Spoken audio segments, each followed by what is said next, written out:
A Melhor Mãe do Mundo chega agora nos cinemas e é claro que a gente vai ter aquela conversa sobre, né? Olha, aqui, ó, quem tá aqui do meu lado, os meus dois lados, ó que honra. Chega junto. O que aconteceu, Maria da Graça?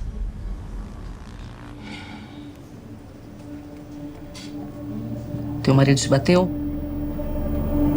Muito interessante como a cena inicial ela já estabelece a decisão, né? O que dramaturgicamente falando, talvez em outros filmes, seria um outro caminho, talvez para a posteriori, né? A última cena. Exatamente. É isso.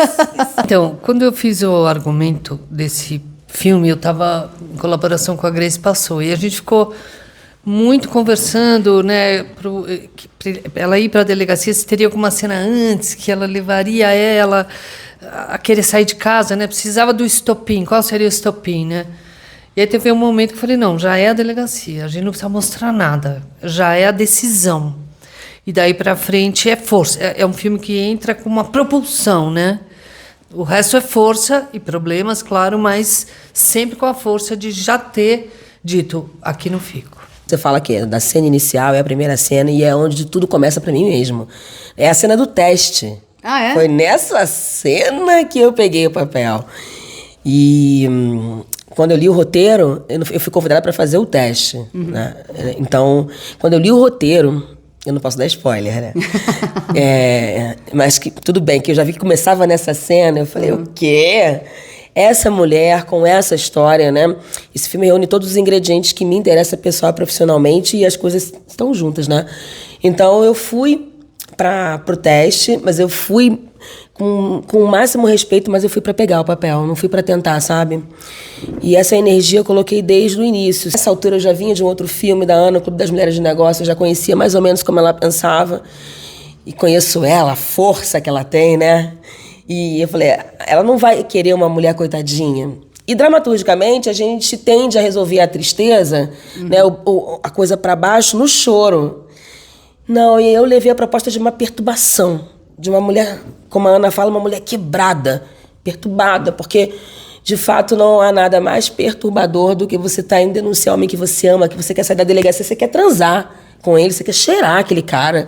Tudo que você queria era não estar ali. Então, eu acho que realmente é do ponto de vista da perturbação mesmo. A Gal já se resume aí, né? Nessa própria propulsão mesmo, dessa força, que é uma força motora que vai, né, em direção, é quase uma força vetora, porque ela tem alguns momentos, mas o vetor dela é quase inabalável, né? E é muito bom a gente ver isso na tela, porque eu acho que isso é muito significativo para a gente ver, inclusive quando a gente está tratando de uma questão como o feminicídio, que, como você falou também, é um carro-chefe também do filme, né? Sim. Sim, é importantíssimo, porque, de fato, eu acho que um grande diferencial de muitos que o público vai encontrar nesse filme é que já começa na vitória. Começar com dignidade, né? Com a coluna ereta, porque, assim, tem a coisa da mulher desistir, de estar na porta da delegacia voltar, de estar sentada e levantar, de passar na primeira triagem e quando vai para o corredor sai. Não. Força. E foi. E foi mesmo, né? Eu acho que tem importância também da geração de novas imagens, sabe? Foi algo também muito discutido. Por exemplo, a mãe que está com dificuldade de alimentar seus filhos e se prostitui. É uma cena que a gente já viu muitas vezes e que a dramaturgia clássica acha mais dramático ela se prostituir do que ela não se prostituir. E aqui a gente falou, não, foda-se a dramaturgia. A gente vai criar essa mãe que os filhos estão passando fome, mas ela não vai se prostituir. E ela ainda vai falar para o cara, você vai ter vergonha. Então, eu acho que são várias situações que o filme passa que ela sai por cima. A gente nunca põe ela por baixo. A não ser, claro, quando ela cede à tentação da chegada do príncipe dela, o homem que ela sente o cheiro e fica louca, e ali ela dá uma titubeada, mas logo levanta. E diante de muitas mães que você traz na sua filmografia, né, como é que foi o ponto de partida da Gal, né, de falar dessa mulher forte? De onde que surgiu essa ideia? Acho que veio das minhas próprias vivências, né, dentro do machismo estrutural, assim, e de querer criar uma personagem que fosse mais forte que eu, que me trouxesse força, sabe? Eu criei ela de uma certa maneira para que aquela força voltasse. E também porque eu sinto que O machismo estrutural, ele só se perpetua porque a mãe aceita. A mãe é uma maldição que vem há milênios, de mãe para filha, de mãe para filha, de mãe para filha. Nessa as falas da Lued, né? Não, fica, obedece, fecha a perna, fala baixo. Não seja inteligente. Penteia o cabelo, bota para trás. Não seja livre, né? E se a mãe aceita isso, se a mãe te diz isso, é muito mais difícil dar um passo para frente. Então, essa mãe é uma mãe que vem para proteger o destino da sua prole feminina, né? Ela vem e protege, fala, não, eu posso perder, mas ela vai existir num mundo mais livre para a mulher. Vou pedir para você falar um pouquinho toda essa preparação, enfim, com as carroceiras, inclusive, hoje a gente está tendo o prazer de ter algumas conosco, então eu queria que você falasse um pouquinho dessa preparação especial. A Ana já estava nesse universo há anos, né? E, claro, não poderia fazer essa imersão sem que a Ana me desse todo o material necessário. Então, assim, eu sou uma atriz que eu respeito muito o roteiro, porque eu acho, de fato, que o roteiro é o meu primeiro diretor. O roteiro, ele já está ali para você seguir, sabe? Assim, um roteiro muito minucioso que vai te dando direção e tal. E a Ana me proporcionou uma direção muito sem vaidade. Ela me deu mesmo, me deu material, me deu.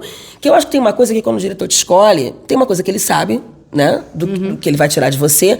Mas eu acho que tem muito mais que ele não sabe. E ele tem que deixar, sabe? Fluir junto. Eu acho que esse é o ouro da direção da Ana. Sabe? Dá espaço, dá escuta, sabe? Eu já sei muito o que ela quer e ela ia me direcionando, mas eu também sou mulher, e aí eu sou uma mulher negra. Infelizmente, já passei por violência, e sou mãe, fiz muitas mães no audiovisual, mas essa eu fiz parida, da Mali, de uma menina, entendeu? Então, assim, esse processo teve muito trabalho, muita preparação, e aí eu fui para Glicério, que esse é o ponto, né? Conheci as meninas. E aí, cara, eu vou te dizer, a minha responsa ficou muito maior em relação à dignidade, saca? Porque tinha os ingredientes que eu pude trazer para Ana, como ela fala, de força e tal, mas tinha ali aquelas mulheres, sabe? Eu fiquei num estado de observação muito forte, elas foram muito generosas comigo, me ensinaram um ofício, trocaram, conversamos e intimidades, né? Então, elas estão aqui, sabe? Então, foi muito importante fazer as coisas com muita entrega mesmo, sem frescura. Esse filme não tem espaço para frescura, para autoritarismo, para perversidade.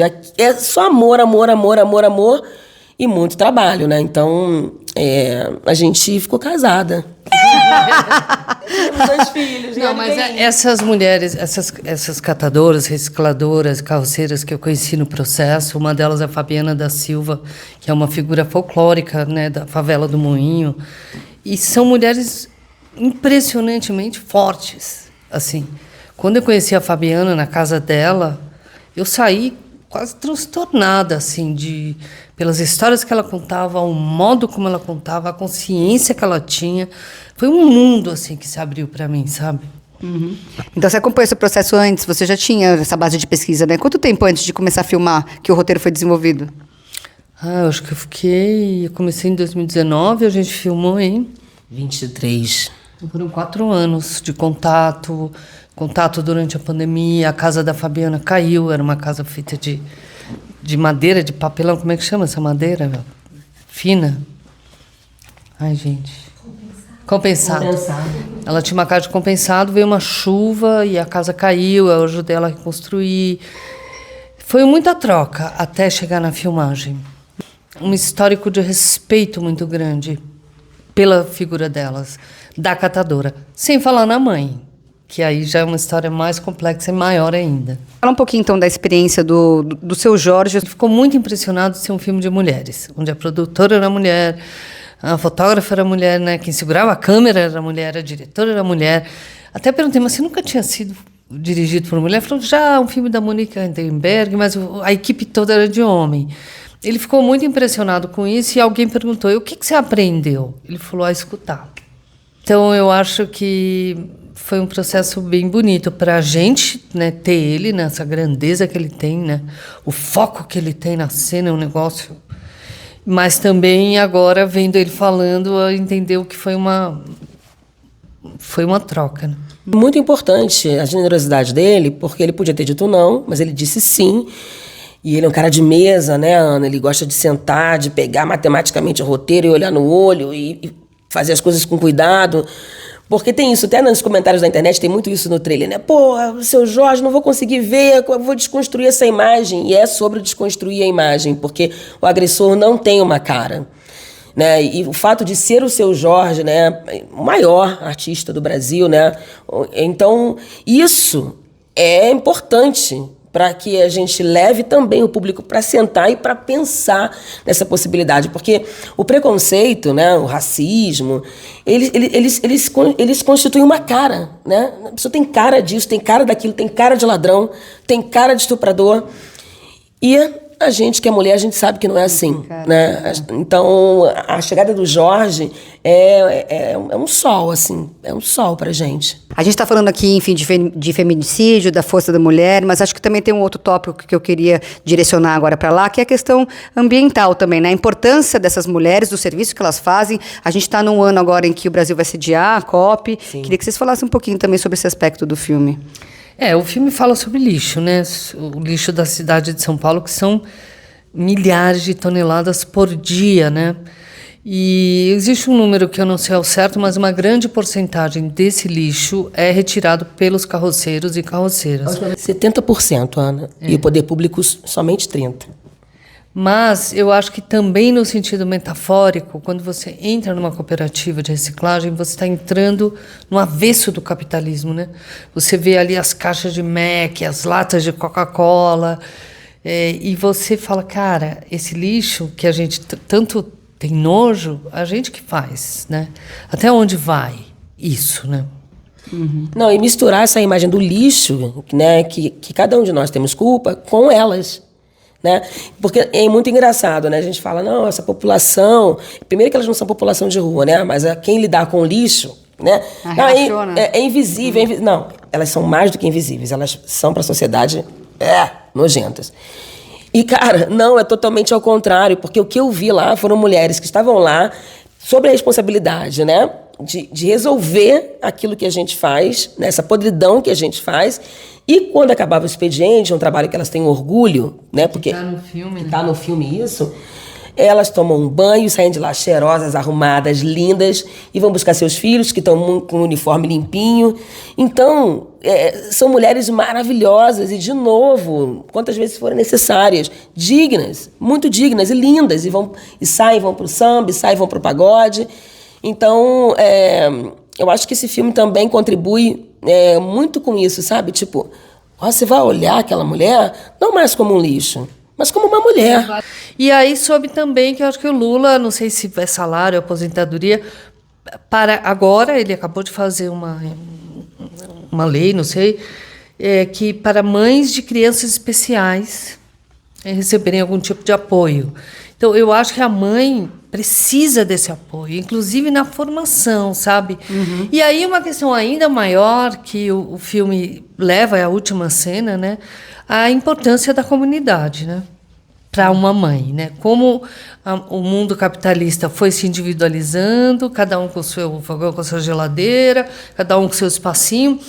Isso pode funcionar para um homem ou até para uma mulher bem-sucedida no seu trabalho, chega em casa, mas para todas as mães do mundo isso não funciona. A comunidade funciona, porque ela pode sair e voltar e ter uma tia, eu me lembrei outro dia eu fui para Namíbia e eu fui numa vila com 40 mil moradores. E é tudo dividido em grandes famílias, assim. Então, as crianças brincam todas ali. E ali dentro está a mãe, está o tio, está a avó, está o primo. E do lado está outra família e as crianças estão ali. Então, a mãe ela tem um amparo com a comunidade. Ou as ocas indígenas, toda a nossa população indígena também vive assim. E nós, brancos, né, inventamos isso onde cada um está sozinho. Então, cada mãe... seja da classe A, B, C ou D, ela está sozinha, com mais condição ou menos condição, se virando ao jeito que der, aos trancos e barrancos. Porque a criança sozinha vendo iPad, televisão, coisa, ela não está bem. Exatamente, né? Então eu também queria jogar esse tema nesse filme. Bela jogada, hein? Pega essa bola aí agora. Porque já peguei, já segurei, já tô no 3º filme seguido dessa mulher. Não, mas o que eu acho de verdade, assim, não tem nem muito o que complementar, mas é só para dizer que para valorizarem o cinema, o audiovisual brasileiro, porque de novo, aqui a melhor mãe do mundo fazendo o que o cinema tem condições de fazer, ser uma arma de alto calibre, né, nessa contribuição da transformação para um mundo melhor, e aqui com esses recortes de violência contra a mulher, de maternidade e outras cositas mais que eu não vou dar spoiler que a gente discute no filme. Mas, e a Ana, eu sou muito apaixonada por profissionais, por cineastas, e eu coloquei um apelido na cinematografia dela, que ela faz um cinema de fé. Porque ela tem fé, né, que o cinema, que os filmes vão de alguma maneira tocar e contribuir, né, e fazer a gira girar. Então, a melhor mãe do mundo, eu acho que tá nessa gira aí agora. Sou a Ana Mui Laerte, roteirista e diretora do filme A Melhor Mãe do Mundo. Olá, eu sou Shirley Cruz, eu sou atriz e faço a Gal do filme A Melhor Mãe do Mundo, de Ana Mui Laerte. E juntas queremos convidar vocês para ir ver o nosso filme, que estreia no dia 7 de agosto nos cinemas. A gente espera você para a magia acontecer. 7 de agosto nos cinemas de todo o Brasil. Venha se emocionar com a gente.